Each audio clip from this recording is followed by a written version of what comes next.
નમસ્કાર. ચાલો આજે આપણે ગુજરાતી સાહિત્યના એક બહુ જ સુંદર ગીતને સમજીએ. એક એવું ગીત જે સંબંધોને એકદમ નવી અને ઉષ્માભરી નજરથી જુએ છે. આપણે વાત કરી રહ્યા છીએ પુત્રવધૂનું સ્વાગત વિશે. અચ્છા, એક વાત વિચારો. કોઈ પણ ઘરમાં જ્યારે કોઈ નવો સભ્ય આવે છે ત્યારે આખું વાતાવરણ જ બદલાઈ જાય છે, ખરું ને? બસ આ કવિતા એ જ બદલાવની વાત કરે છે, પણ એકદમ અલગ અને સુંદર અંદાજમાં. આ કવિતા જેમણે લખી છે એ કવિ છે મકરંદ દવે.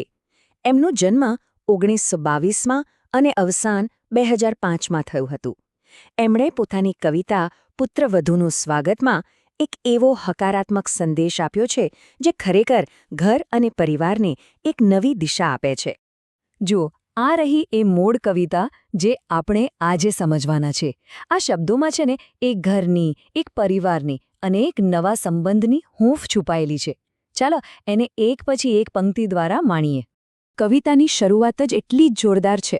અહીં પુત્રવધૂનું ઘરમાં આવવું એ કોઈ સામાન્ય ઘટના નથી, પણ જાણે કે સાક્ષાત દેવી પધાર્યા હોય એની સાથે સરખાવવામાં આવ્યું છે. આ ખરેખર ખૂબ જ સન્માનીય વાત છે.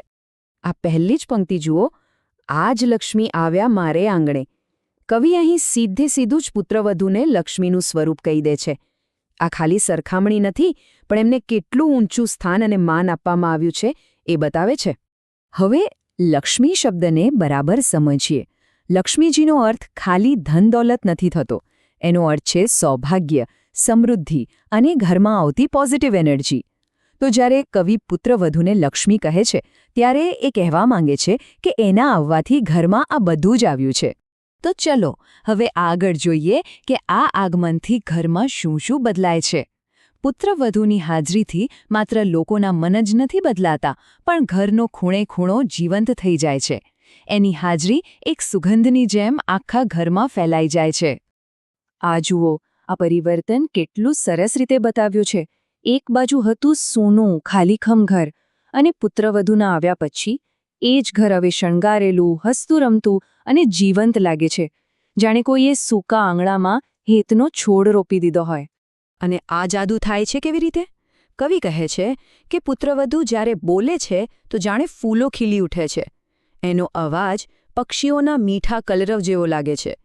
એની હાજરી તો જાણે એક સાથે 100 કમળની સુગંધ બરાબર છે. અને એની આંગળીઓનો સ્પર્શ જે પણ વસ્તુને થાય એ જીવંત થઈ જાય છે.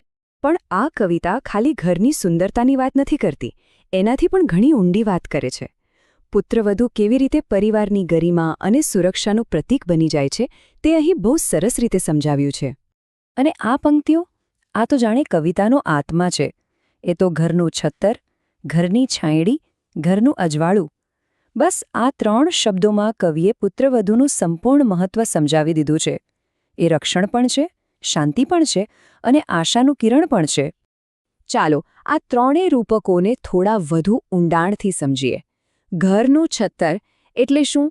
જે પરિવારના માન સન્માન, એની ઇજ્જત પર કોઈ આંચ ન આવવા દે. ઘરની છાંયડી એટલે જેની હાજરીમાં આખા પરિવારને શાંતિ અને શીતળતાનો અનુભવ થાય. અને ઘરનું અજવાળું એટલે જે મુશ્કેલીના અંધારામાં આશાનું દીવો બનીને રસ્તો બતાવે. આ કવિતા ખાલી એક પારિવારિક ગીત નથી, પણ એક સામાજિક ક્રાંતિનો સંદેશ છે. જે સમયમાં પુત્રવધૂ માટે સમાજમાં જાતજાતની માન્યતાઓ હતી, ત્યારે મકરંદ દવે એકદમ નવી અને સન્માનજનક વાત સમાજ સામે મૂકી. એટલે કે આ કવિતાએ સમાજની જે જૂની વિચારસરણી હતી તેને એક પડકાર ફેંક્યો. એણે પુત્રવધૂને એક જવાબદારી નહીં, પણ ઘરનું ગૌરવ અને ઘરની તાકાત તરીકે ઓળખાવી. આ ખરેખર એક ખૂબ જ પ્રગતિશીલ વિચાર છે. તો ચાલો આ આખી વાતના જે મુખ્ય મુદ્દા છે એને ફટાફટ ફરીથી યાદ કરી લઈએ. પુત્રવધૂ લક્ષ્મીનું સ્વરૂપ છે. એના આવવાથી ઘર જીવંત બને છે. તે પરિવાર માટે છત્તર, છાંયણી અને અજવાળું છે. અને સૌથી અગત્યની વાત, આ કવિતા પ્રેમ અને આદર પર ટકેલા સંબંધની ઉજવણી કરે છે. અને છેલ્લે એક સવાલ તમારા માટે.